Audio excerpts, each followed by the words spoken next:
Marvel Jesus has ascended from the heavens and is here to save the MCU. Oh, yeah. It's all coming together. What's up, y'all? Brandon with BC Talks here.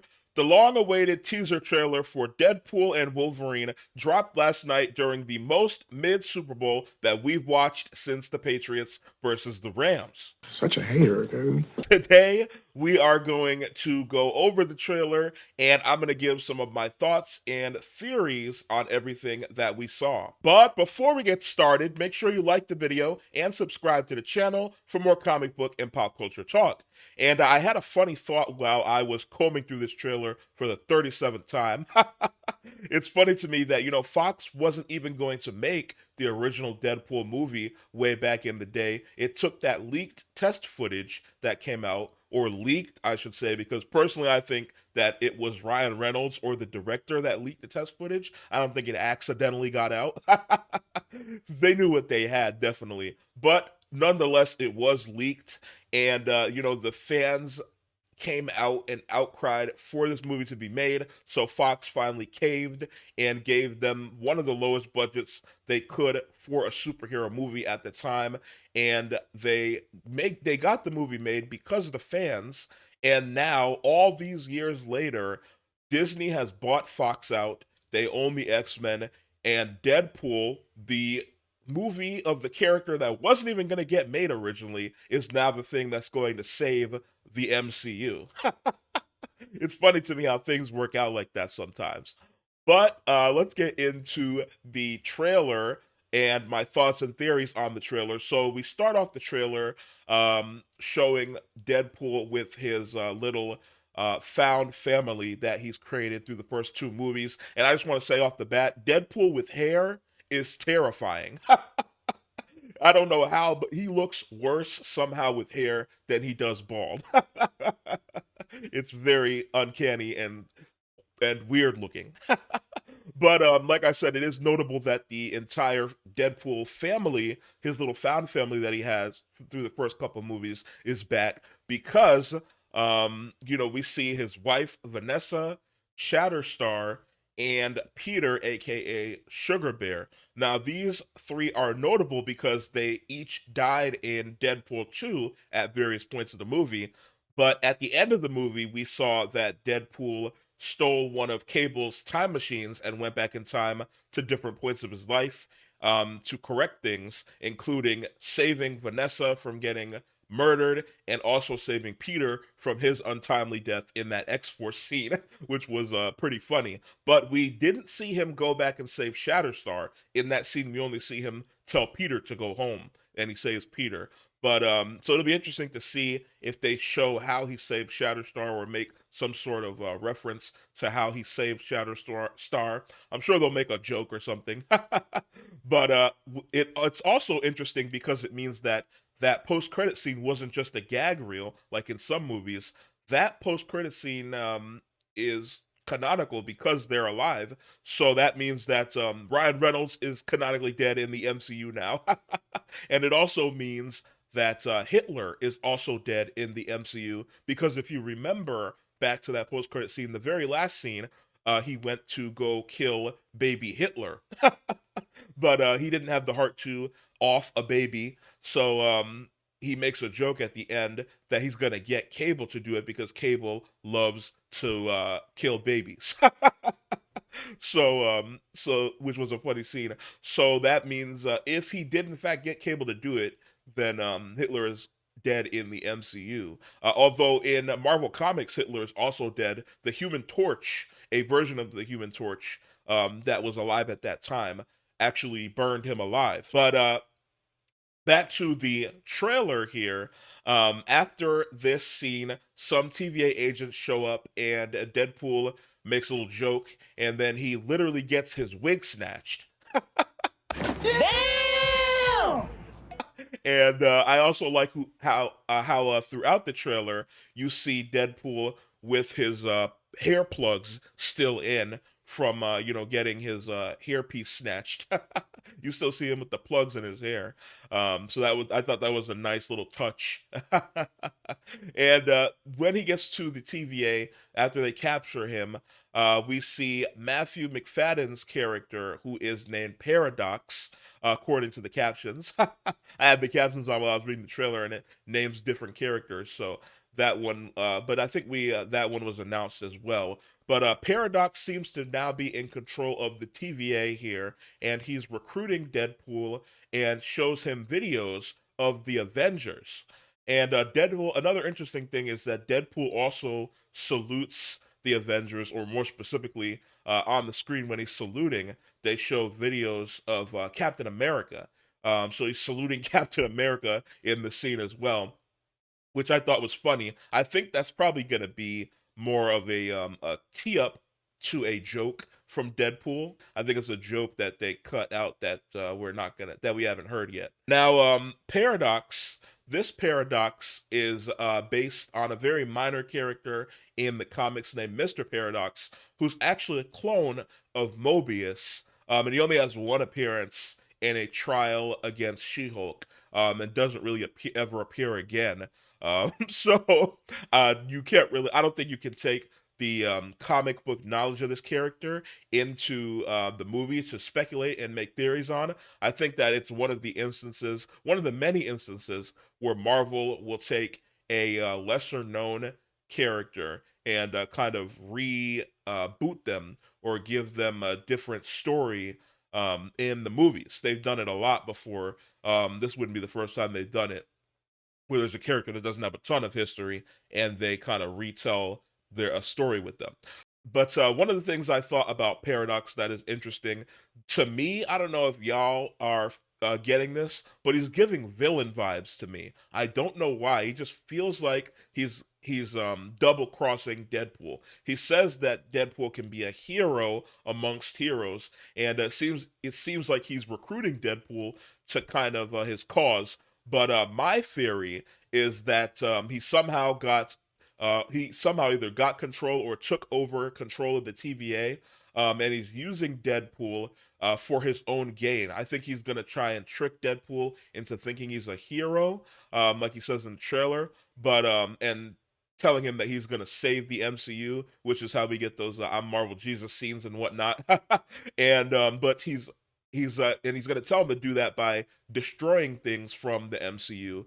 But in reality, he's gonna be destroying the MCU, obviously. And I think that this Paradox character might be trying to save the Fox universe from incursion or from something that might be destroying the Fox universe.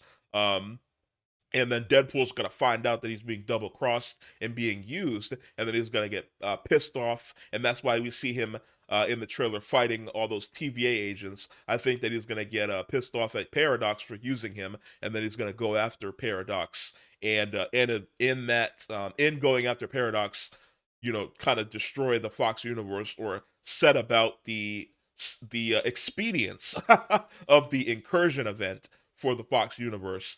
And now, because I think incursions are going to be involved. I thought incursions were going to be involved before the trailer came out, and now that's kind of supporting my theory even more. I believe that incursions are going to be involved. So, if incursions are involved in the plot, does that mean that we could see Doctor Strange possibly? I don't want to start speculating on all these characters that we might see, like we did for Multiverse of Madness, and then get disappointed.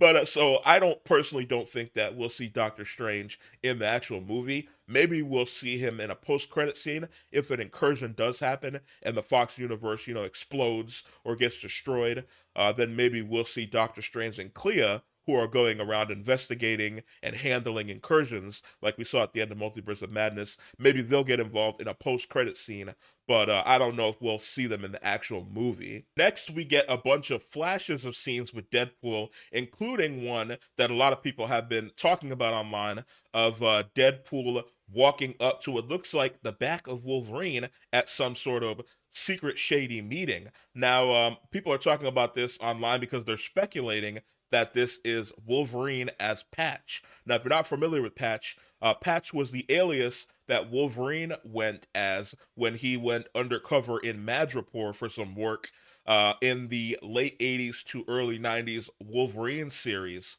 in the comics. Now, I personally also subscribe to the patch theory. But one thing that I've seen is that a lot of people are saying that they believe Gambit is at this meeting as well. Now, I haven't watched any other people's videos before I made this video, and maybe I don't have the eagle eye, but I'm not seeing anything that's supporting the theory that Gambit's at this meeting. Maybe there's some little thing hidden in the background. The scene is a little dark, so it's hard to see. So maybe I missed something, but I'm not seeing any evidence for Gambit. Now, the character that I do think we could see in this scene is actually Joe Fixit. And that is because of the storyline in issue 8 of that Wolverine run from the late 80s to the early 90s. Now, if you're not familiar with Joe Fixit is basically the mobster personality of the Gray Hulk. So if you remember in Avengers Endgame, uh, the Hulk was able to become Professor Hulk. Well, in the comics, there's Professor Hulk, and there's also the Gray Hulk, which is kind of a play on the original Hulk because in the comics, originally Stan Lee wanted the Hulk to be gray, and in the first edition, the Hulk is gray on the cover, but there were printing errors with the Hulk, so they some in the first edition of the Hulk, first issue of the Hulk. Some of the panels he's gray, some of them he's a gray greenish, and then some of them he's just green. So the printing got messed up for that first edition. So Stanley was like, "Screw it, just make him green," because it's easier to make him green. There's some sort of a printing thing when you try to make a character gray, and with other colors. I forget. I've looked it up once. I forget what it is. I'm not a a comic book printing scientist. You can look that up. But regardless, the Gray Hulk is kind of a play on that original version of the Hulk, and the Joe Fixit is the mobster personality of the Gray Hulk. So he's a little bit more intelligent, a little bit more savvy and sentient and whatnot. And he's a basically an Italian mobster. So Joe Fixit, he's an interesting character, and like I said in the issue 8 of Wolverine from that Wolverine run, um, uh, Patch or Wolverinus Patch is in Madripoor, and he coerces Joe Fixit to come to Madripoor, and then he's poking and prodding him and getting Joe Fixit to do all his dirty work. And Joe Fixit, he doesn't really appreciate this, and he doesn't appreciate Patch. How Patch keeps on provoking him, so he finally snaps and turns on Patch or Wolverine as Patch, and they fight. And Joe Fixit very easily puts down Wolverine with one punch. so so that was an interesting story in that issue, and also the cover for that issue is really dope as well. It's one that I've been looking for a while, and now unfortunately because of all this Patch speculation, that cover is probably going to double in price now. So I'm probably never going to find it. I'm hoping to find it out in a box somewhere one day. But regardless, like I said, I think that Joe Fixit is more of a real possibility than Gambit. Another possibility for a character we could see is Sharon Carter as the Power Broker, because Madripoor exists in the MCU, we know, and Sharon Carter is in Madripoor. She's kind of the the leader of the underbelly of Madripoor. She's the Power Broker we saw in Falcon and the Winter Soldier, and we haven't seen her since. So I think it would be interesting to see her as well if this is in fact Madripoor. After this, Deadpool makes his Marvel Jesus joke, and then we get a bunch of cuts of Deadpool suiting up and getting ready for action. Then after that, we get a couple cool action scenes, including one of him fighting a bunch of TVA members, which I think supports my theory that Paradox is going to turn on him.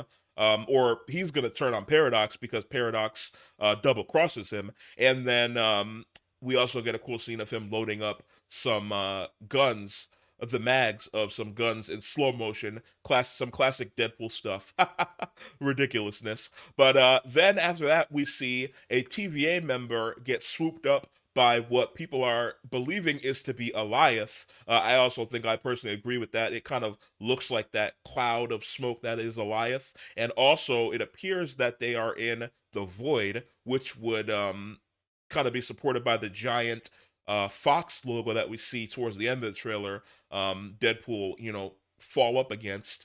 So I think that this is the Void and that this is Alioth. And now, if this is Alioth that we're seeing, does that mean that we might see Ravonna Renslayer? Because if you remember, at the end of Loki season 2, or towards the end of Loki season 2, Ravonna got yeeted to the Void, and she actually came face to face with Alioth, or what we believe to be Alioth anyway. It seemed like it was Alioth because we see off camera that there's some sort of giant purple thing that's making light and thunder, so that would have to be Alioth if she's in the void. And but I think that now they would lead you to believe that she got eaten by Alioth, but she does make this kind of determined face in that scene. So personally, I think that somehow maybe she wrangled up Alioth or got some way to get away from him, and maybe she either has control of Goliath now, which I don't know how she would do that, but I think the more likely thing is maybe she got away from him somehow. But so maybe we could see Ravonna, maybe not though. Maybe she got eaten. At this point of the trailer, we also get a scene of Pyro with a spoken line as well. If you're not familiar with Pyro, he was a character that was recruited in X2, the second X-Men movie, and we also see him in X-Men The Last Stand as well. Now, I didn't recognize that it was Pyro. He looks a lot different. He's older, obviously. It's been, 20 years since that movie, maybe? Or just under. But I didn't recognize him when I had like I said, I had the captions on when I was watching the trailer the first time, and it said Pyro, and I was like, oh, Pyro. So I thought it was funny that we saw him. Of all the X-Men characters, Pyro is working with Deadpool. Now, Pyro was kind of, a little bit more of an edgy character, so that kind of fits. And also, we do see that the X-Men aren't really that fond of Deadpool, so maybe Deadpool couldn't get any of the X-Men to come fight with him, the original X-Men. So maybe Pyro was all he could get. After this, we get Deadpool fighting some TVA agents in a wintry forest, which looks a lot like the Winter Forest in the opening scene of Avengers Age of Ultron. Now, that's something that I've seen a few people saying online that it could possibly be him going back in time to Age of Ultron for some reason. Now, one thing I haven't seen online, and it's a little theory that I have, is that he's going back to Age of Ultron for Wanda and Pietro because there is a connection there. If you remember back in the day when Age of Ultron was made, Marvel, or Disney rather, hadn't bought Fox yet, so they didn't have the rights to the X-Men, and they couldn't use the backstories as mutants for Wanda and Pietro. And if you're familiar with Wanda and Pietro, Scarlet Witch, and Quicksilver, they are the daughter and son of Magneto in the comics. But they couldn't use that backstory because they couldn't use anything related to mutants in the MCU at that point. So they just kind of made them, they got their powers because they were experimented on by Baron Strucker. But there is that X-Men connection for Wanda and Pietro. So maybe there is some sort of connection with Magneto, or because of that X-Men mutant connection, Deadpool is trying to go to get them or to do something with them or to them. Maybe he's trying to kill them. I don't know. That's or that would be very interesting. Or maybe he's going to take them with him, and maybe he'll take Pietro with him, and we could see Quicksilver in the movie at some point as well. Which would be, I think, kind of a fun thing because he, died in at the end of Age of Ultron, and we didn't really get to see him again. So I think that could be fun. Maybe he needs a speedster. He remembers, he remembers Evan Peters' version of Quicksilver, and he's like, "Man, I need to get a speedster like that." So he tries to get Quicksilver, and then he finds out it's not the Quicksilver that he knows from the Fox universe. I think that would be a funny little thing as well. And finally, the trailer ends with a scene of Deadpool laying on his back in some sort of desert, with Wolverine standing over him, and what appears to be next to him a tattered comic book issue. And people online are saying that that issue is Secret Wars number 5. I did, after a few watches of the trailer, see the Secret Wars, but I don't know how they could tell it was number 5 because that thing was kind of messed up. You got to have some real good zoom and enhance for that. But if it is Secret Wars #5, that would be from the Hickman run. It looks like the comic is from, which would seemingly confirm that the upcoming Secret Wars movie is going to be more based on the Hickman run of Secret Wars than the original, 80s Secret Wars, 1984 Secret Wars. Which it tracks. I think that was the prevailing theory amongst fans that that Marvel was going with the Hickman version of the Secret Wars more than the OG version, which would make sense, like I said, because pretty much everything that's happened in the MCU fits the bill for the Hickman Secret Wars outside of the Ultimate Universe. We haven't seen the Ultimate Universe in the MCU yet, which you technically, I guess, you could kind of call maybe the Sony universe the the Ultimate Universe, because Miles Morales in the comics came from the Ultimate Universe, and after Secret Wars, when all the other universes got destroyed, Miles Morales and the Maker, the evil version of Reed Richards, they got ported over from the Ultimate Universe into the main 616 continuity. So technically, I guess you could call the Sony Spider-Verse the Ultimate Universe, and it does kind of fit the bill for that more edgy universe. But we haven't seen them in the MCU. So other than the Ultimate Universe, everything else in the Hickman Secret Wars run pretty much fits and lines up with what's been happening in the MCU. So it was kind of already, a given that they were doing the Hickman version of Secret Wars. But we get a kind of a confirmation because they put that little comic there. Maybe Deadpool was reading it and then he got knocked over. Or we'll get some funny joke in the future of maybe that the comic is stupid or something. But that was an interesting little tidbit at the end of the trailer that we got as well. And that was the whole teaser trailer. I thought it was a great trailer. I thought they did a good job of not giving us the entire plot like a lot of trailers tend to do these days. But they also gave us enough to kind of whet your palate and get you excited. They gave us a couple juicy things in there to speculate and theorize on.